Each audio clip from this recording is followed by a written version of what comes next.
So we're going to be reading The Contest on Mount Carmel. So we'll see what this contest is about. And it came to pass after many days that the word of the Lord came to Elijah in the 3rd year, saying, Go, present yourself to Ahab, and I will send rain on the earth. So Elijah went to present himself to Ahab, and there was a severe famine in Samaria. And Ahab had called Obadiah, who was in charge of his house. Now Obadiah feared the Lord greatly. So that's a good thing. For so it was, while Jezebel massacred the prophets of the Lord. Okay, so Jezebel's not a good woman. That Obadiah had taken 100 prophets and hidden them, 50 to a cave, and fed them with bread and water. So he made sure they were taken care of. Okay. And Ahab said to Obadiah, Go into the land to all the springs of water and to all the brooks. Perhaps we may find grass to keep the horses and mules alive, so that we will not have to kill any livestock. So they wanted to keep their livestock alive, So they divided the land between them to explore it. Ahab went one way by himself, and Obadiah went another way by himself. Now as Obadiah was on his way, suddenly Elijah met him, and he recognized him, and fell on his face and said, Is that you, my lord Elijah? And he answered him, It is I.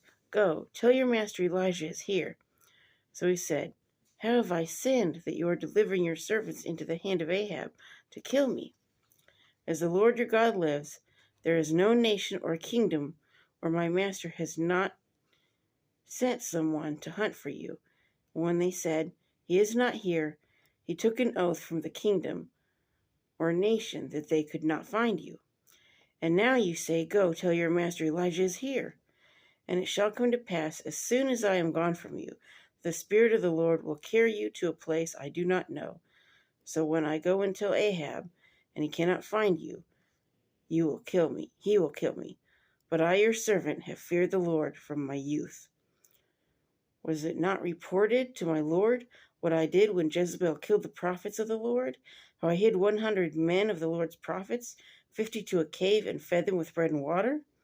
And now you say, Go tell your master Elijah is here. He will kill me. When Elijah said, As the Lord of hosts lives, before whom I stand, I will surely present myself to him today. So Obadiah went to meet Ahab and told him, and Ahab went to meet Elijah. Then it happened, when Ahab saw Elijah, that Ahab said to him, Is that you, O troubler of Israel? And he answered, I have not troubled Israel, but you and your father's house have, and that you have forsaken the commandments of the Lord and have followed the Baal. So he's calling him out. Now therefore, send and gather all Israel to me on Mount Carmel, the 450 prophets of Baal, and the 400 prophets of Asherah, who eat at Jezebel's table. So Ahab sent for all the children of Israel, and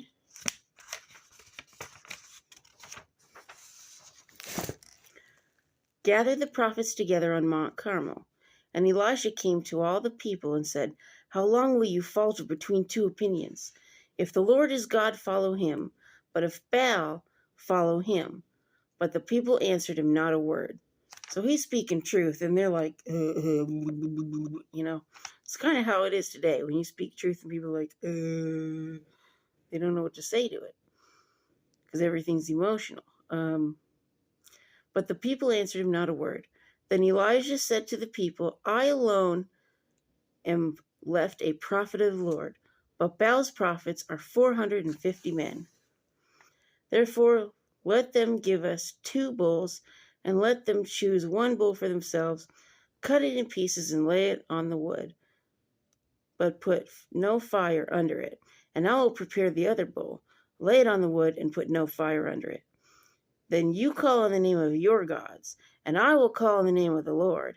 And the God who answers by fire, he is God. So all the people answered and said, It is well spoken. So they think, okay, let's do it. Now Elijah said to the prophets of Baal, Choose 1 bull for yourselves and prepare it first, for you are many, and call on the name of your God, but put no fire under it. So they took the bull which was given them, and they prepared it, and called on the name of Baal from morning even till noon, saying, O Baal, hear us. But there was no voice, no one answered. Then they leaped about the altar which they had made. And it was at noon that Elijah mocked them and said, Cry aloud, for he is a god. Either he is meditating, or he is busy, or he's on a journey, or perhaps he's sleeping and must be awakened. So they cried aloud and cut themselves, as was their custom, with knives and lances, until the blood gushed out on them. So they're thinking, if we're cutting ourselves, our God's going to answer. And when midday was past, they prophesied until the time of the offering of the evening sacrifice. But there was no voice, no one answered, no one paid attention. Then Elijah said to all the people, Come near to me. So all the people came near to him, and he repaired the altar of the Lord that was broken down. So first he repaired the altar, okay? And Elijah took 12 stones, according to the number of the tribes of the sons of Jacob, to whom the word of the Lord had come, saying, Israel shall be your name. So he's symbolizing God's people, okay? Then with the stones he built an altar in the name of the Lord, and he made a trench around the altar large enough to hold 2 seahs of seed. And he put the wood on the altar in order, cut the bull in pieces, and laid it on the wood, and said, Fill 4 water pots with water, and pour it on the burnt sacrifice and on the wood. Then he said, Do it a second time. And they did it a second time. And he said, Do it a third time. They did it a third time. So the water ran all around the altar, and he also filled the trench with water.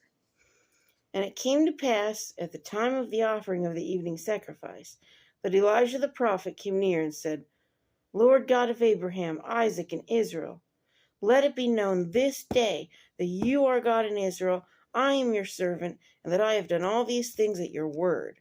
So God's the one who told him to do this, okay? Hear me, O Lord, hear me, that this people may know that you are the Lord God, and that you have turned their hearts back to you again.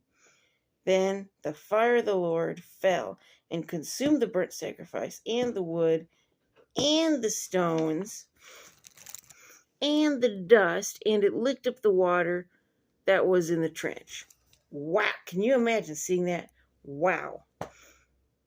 I mean, that'd be one of those minutes that I would just pass out like this. Just like, oh my gosh. Just be so amazed. Now, when all the people saw it, they fell on their faces and they said, The Lord, he is God. The Lord, he is God. And Elijah said to them, Seize the prophets of Baal. Do not let one of them escape. So they seized them, and Elijah brought them down to the brook Kishon and executed them there. Now you might think, well, that seems harsh. Well, remember, the wages of sin is death, okay?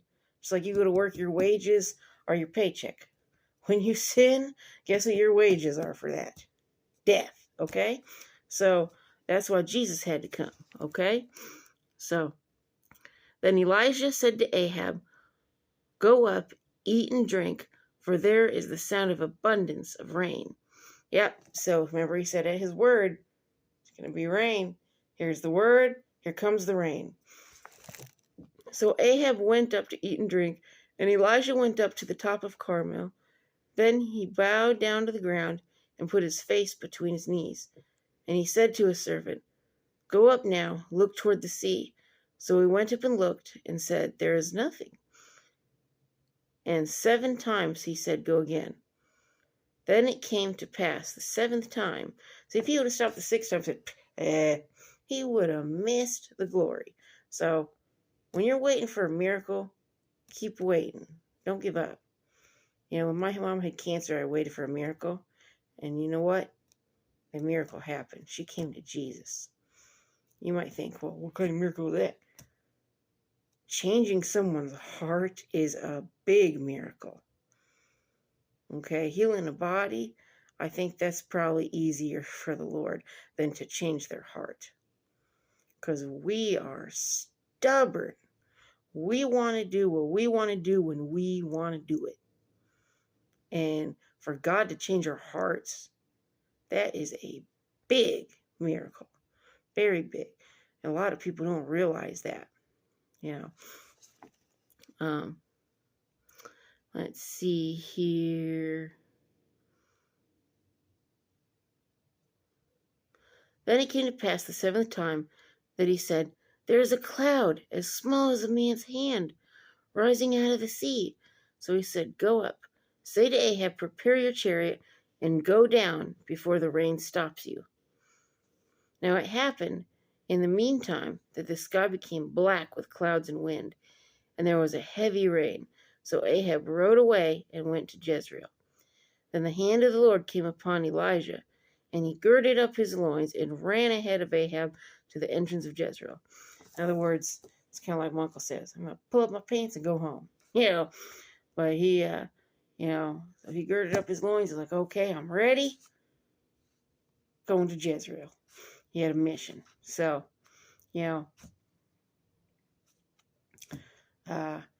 it's just amazing.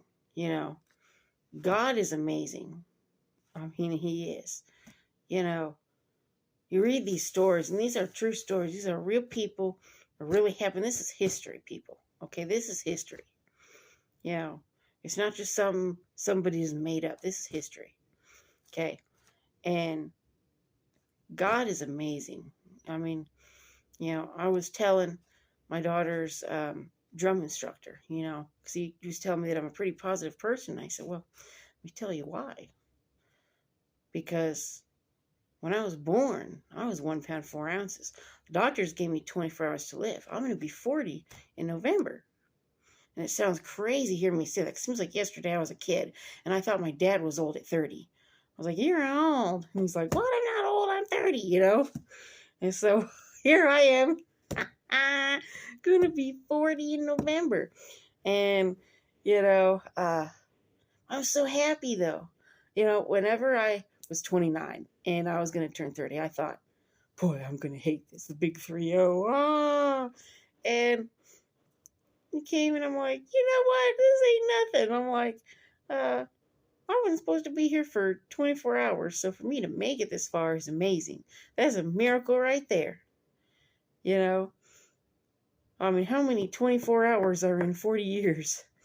My goodness. And I wasn't supposed to last one round of 24 hours. So, that's a miracle. So the fact that I'm alive is a miracle.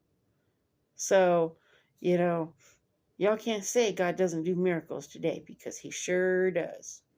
He sure does. So anyway, thumbs up, like, and subscribe, and peace.